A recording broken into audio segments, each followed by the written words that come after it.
right, welcome, revelers. This is Off the Rails, Right versus Left, the podcast that we do because we think the left is evil. I'm Rob B. And I'm Brad Lee. And I'm Brian G. And we are Off the Rails, Right versus Left. Again, we're doing this show because we think everybody needs to know that the left is evil.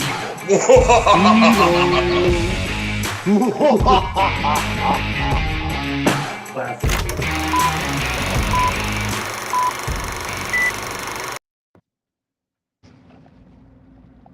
Welcome, revelers. Just so you know, the world is gonna end. No, I'm clowning. So I do think though. Huh? I said, "Wow, that's a start." The world is coming to an end. Everyone panic. Well, I mean, that's politics these days, right? Like, the world's ending. The world's ending. Vote for me, or the world's gonna end. Yeah. You know, it doesn't have to end. As long as you vote for the right party, the world's not going to end. Just ask either party. I mean, they'll disagree which party to vote for to save the world, but, you know, all you got to do is vote for them. Well, they both agree with spending money to save it. Yeah. So, anyway, well, dude, I hate our intro now. We, totally need to re-record that. Really? Yeah, dude, I stammer in that. I don't like it. I'm gonna have to contact Celia and see if she can re-record or redo that if we send her a new audio. I mean, I know she's super busy, but hopefully she could do that. Yeah. Anyway, so today we're gonna have a little fun. We don't want to get too serious. Tomorrow's Valentine's Day, so we're gonna talk a little fun conspiracy theories. We do have to comment though on we're working on getting closer and closer to 99 Luft balloons. They've now shot down 4 unidentified objects coming out of Canada into the U.S. Yeah, unidentified. So, yeah, I wonder if we've identified any pieces or if they're purely in Biden's imagination. Well, and where they even said it's not balloons, and we have no idea how they're actually staying airborne. Yeah. Maybe I got a theory. Hold on. Let me see if I can find where is it here? There we go. Maybe this is what they're shooting down. From Antarctica? Yeah, coming from Antarctica or, Egypt or something like that. Nice. So, I mean, somebody's got to ask Joey, what are you shooting down, Joey? So, that's just a theory. Could be, maybe not. Yeah. So, anyway, before we get started, everybody, make sure you subscribe, share with your friends. Some days we're smart, some days we're dumb, but we try to be entertaining every time. Well, some days we might be more than others. So, yeah. And unfortunately, Brad's not here tonight. He's got illness in the family, so... What the hell? I just drove by a tranny prostitute. Oh, what? Oh, a tranny prostitute. Sitting there on the corner shouting at people with his balls hanging out. What is this world coming to? Oh my goodness. I'm surprised you didn't stop and go back.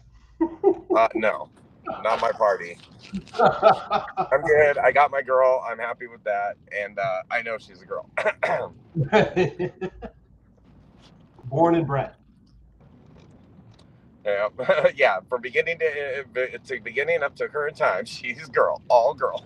And it's kind of hard to deny that she's a girl when she said, what, 4 kids? 3. 3 kids. 3 kids. So anyway, so today I wanted to talk about some interesting stuff. So everybody knows about the Great Pyramids, okay? So that's the Great Pyramids of Egypt. And everybody knows Yeah, everybody knows like Angkor Wat and Chichen Itza, so they never know some of them. But like generally speaking, like Corfu at Giza is considered the largest pyramid, right? Anybody who doesn't really know. Well, but it's not. Okay, so for the ones that we've uncovered so far, it's not. Yeah. But it is the tallest that we know about so far. But we do also have this pyramid.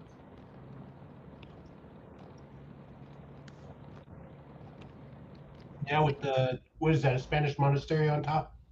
Yeah. So what that is, that's a pyramid in Mexico. That like literally, it was so big and so overgrown because it's like ancient as hell. Like they didn't even realize what it was. So they actually built a monastery on top of the pyramid. Okay. Yeah. So the reason I find that fascinating is halfway around the world building pyramids again, but we were under the impression the only ones that could build structures that massive that long ago, at like 5,000 years ago, or even 3,000 years ago, as seems to be the case with the one in Mexico, is the Egyptians. Supposedly they're the only ones that had the technology to do that far back, and yet obviously the technology was all over the place. Which is, it's funny because everybody knows about the Aztec pyramids and stuff, and down in Mexico, and the Incas and the Mayans down in Central and South America. But most people don't know about the big pyramids here in North America too, and there are several that they've found. Yeah, absolutely. And there's huge pyramids on every continent that we know about, except we don't know about Antarctica yet. But again, there's a whole lot of ice cover there still that we can't get through, because most very parts. little, Yeah, very little most. exploration. Huh? Very little exploration. Yeah, well, I mean, our ability to see through ice is limited to light, which gets refracted by water even when it's frozen, and sound that gets dampened by water even when it's frozen.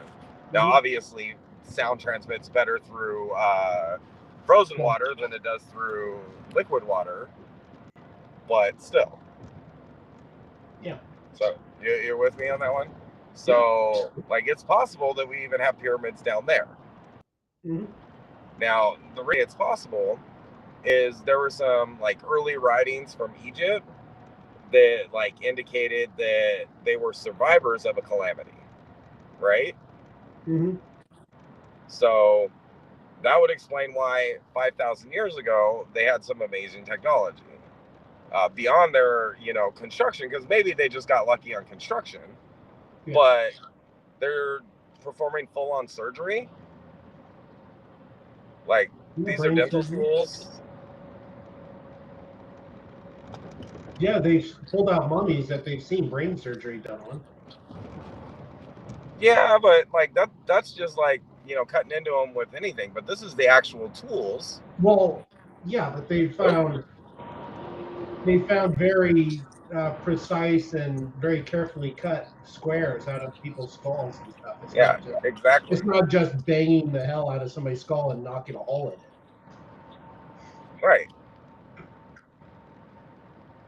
So these are some more surgical tools. Yeah. Like, I mean, if they weren't 5,000 years old and found in ruins that were ancient, like these could very well be like modern tools. Mm-hmm. Like, I mean, to me, it looks a lot like the same technology as like they were using in the 50s, right? Oh yeah. So, oh, and when I was talking about the Americas, like I forgot to throw this up there. Mm-hmm. Like the cave dwellings that they built in like New Mexico, Arizona. Yeah. Like, even if they are built with brick, like the technology there is freaking amazing that they were able to engineer anything that could be that strong standing vertically. And they managed to make bricks that would stand up to weather, to the fact that they've lasted thousands of years, I mean, I get that they're built under outcrops, and it even like begs the question, how much of that is natural outcropping and how much of it is like carved out, and then what were they carving it out with? Yeah. You know what I mean? I mean, granted, they did use flint tools, and that's like one of the hardest rocks, but it's a rock, and like breaking rock with rock, it's kind of questionable. Yeah. So, going back to this one. So here was more of the tools, including like the bone saws and surgical saws. So, I think I'm missing one of my uploads. So, one of the images I got on here, I can't add it now that we're actually live streaming. Won't let me do that. But it was a core sample taken from what was actually like a huge like granite slab door. And like even now with our modern technology, like we would need a diamond drill bit with a steam or electric powered drill rotating at 600 RPMs or more in order to drill into granite. And the theory was a bow ran drill was all that they had at the time, which is basically it's a spindle. You hold the top of the spindle, you have a bow wrapped around it, and you move it back and forth. Yeah. Just like one of the ancient fire starting methods. Yeah. Right? So how did they drill a core about 4 inches across into granite? Well, they all had technology that we have no clue about. Yeah. So, I mean, and what happened to it? Okay, well, we don't know. So we also don't know what happened to like Atlantis, for example. Now, I like bringing up Atlantis because of the proximity where you've heard of the Eye of Africa, right? Yes. So did I get the picture of the Eye of Africa here? Yeah, there it is. I haven't seen it yet. There it goes. Yeah. So yeah, that's the Eye of Africa. So all of that white is salt. Now, mind you, this is like in the middle of the desert, like far from the sea. But obviously this was like at some point had salt water in it for it to leave salt deposits. Yeah. So, and you notice it has the concentric circles, and like some of the spots are deeper and some of the spots are shallower, meaning like if there was water there, some of them would have been submerged and some of them would have been higher. And then if you go back to, oh, who was it? Who wrote about Atlantis? I forget. Tell me you remember. Oh gosh. I know he was Greek. Yeah, it was one of the ancient Greek philosophers. I don't know. I think it was Plato, maybe. It wasn't Homer. I think it was Plato. Let me see here. Plato. Yeah. Plato created the legend of Atlantis. 2,000 years. Yeah. See, when I say I think it's something, I'm generally right. Anyways, okay, so Plato wrote about Atlantis, and this is the diagram of Atlantis based off of what Plato wrote. Okay.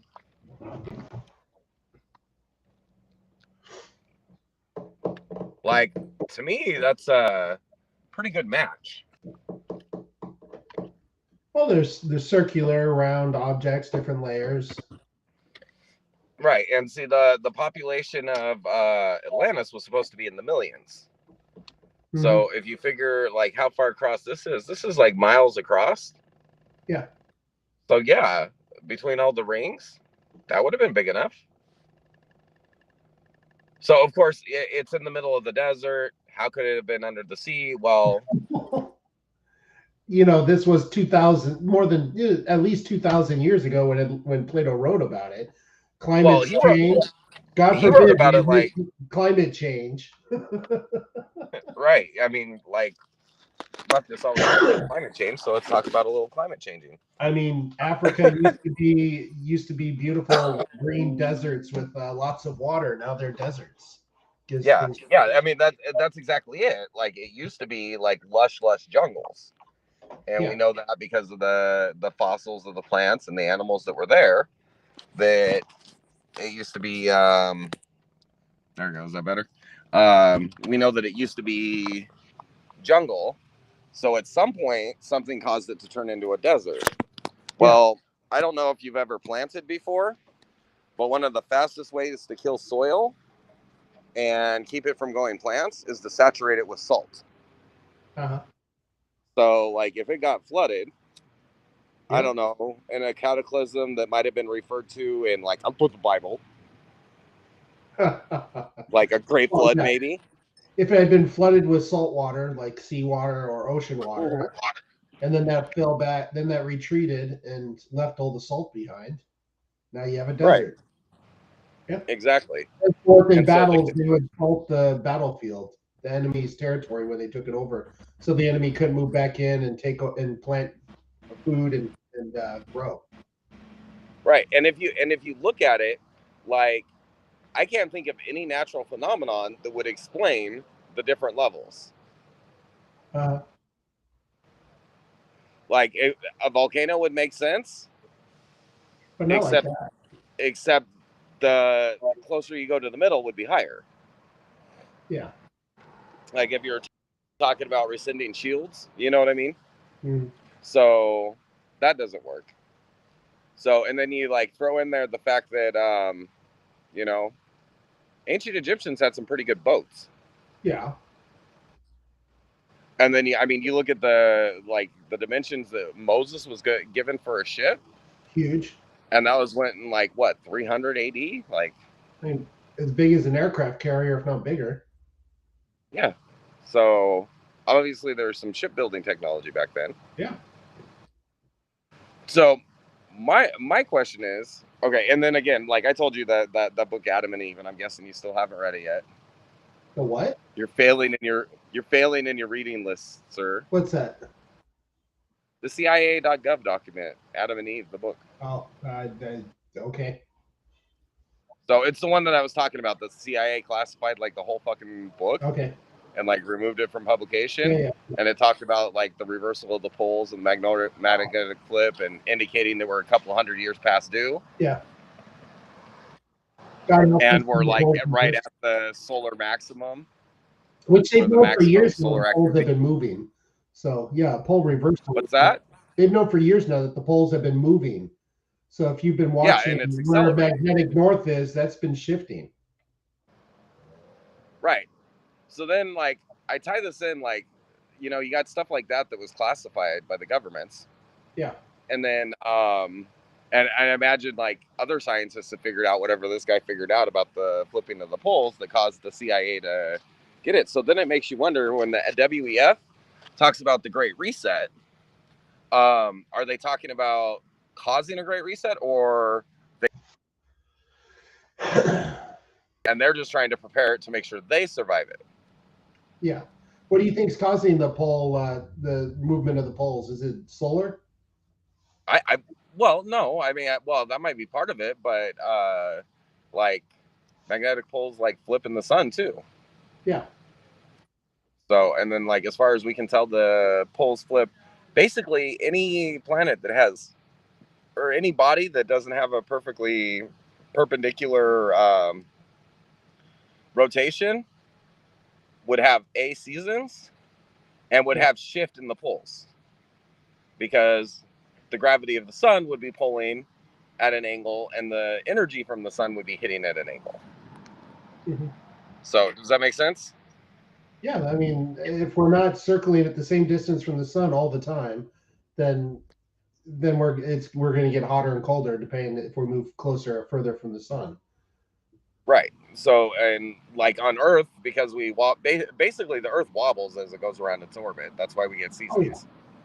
So, like, that wobble would, like, change how the magnetic field of the sun and our magnetic sphere, and you figure, like, so how strong is the electromagnetic sphere of the sun?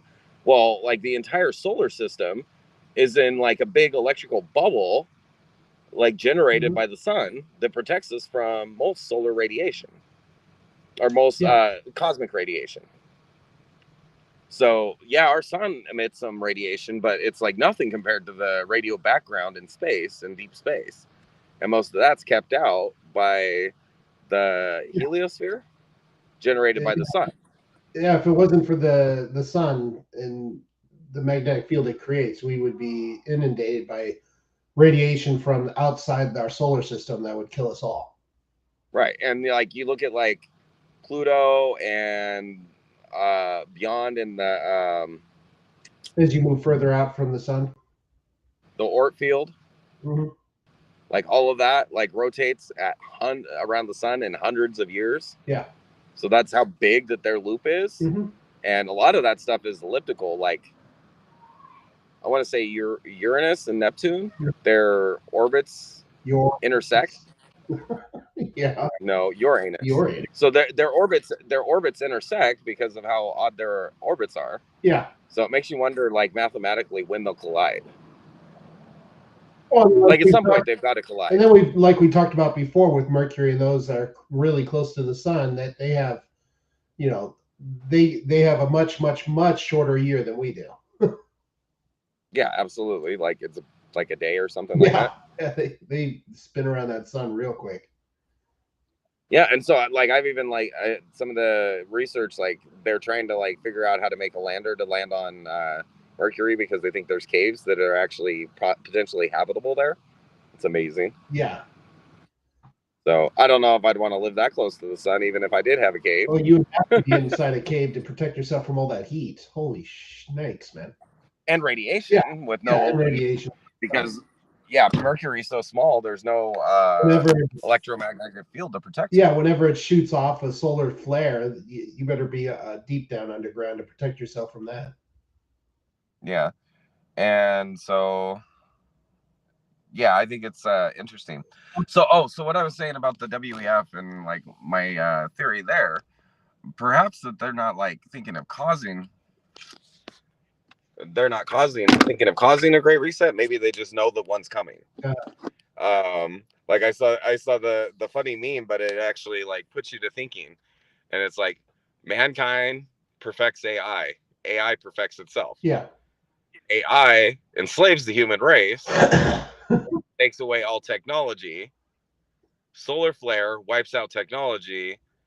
Mankind is reset and starts with nothing. Well, but it doesn't even need to be AI enslaving the human race. It could just be AI taking over all the mundane stuff and creation of stuff, and man just becomes super lazy and stops learning, and then AI resets.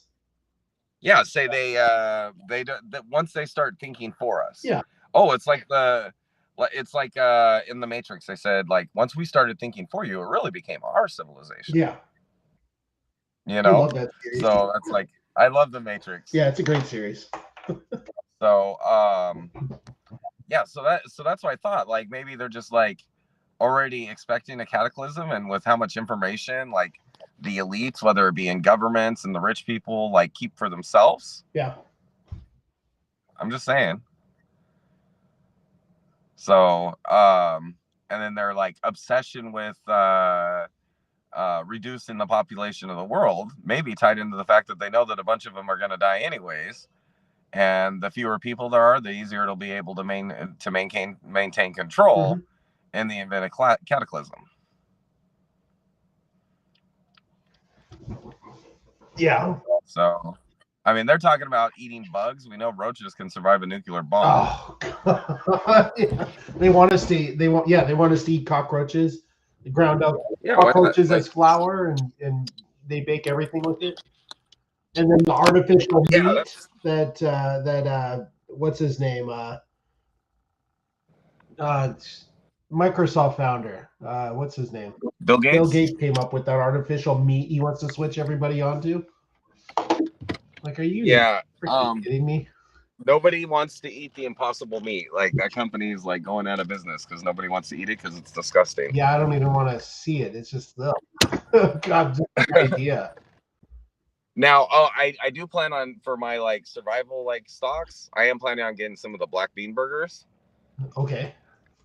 Just because, like, in the event of a dire emergency, like if I can't get, I mean, yeah, I've got a few deer, but I can't hunt them all. So sooner or later, I'm going to need like large sources of protein.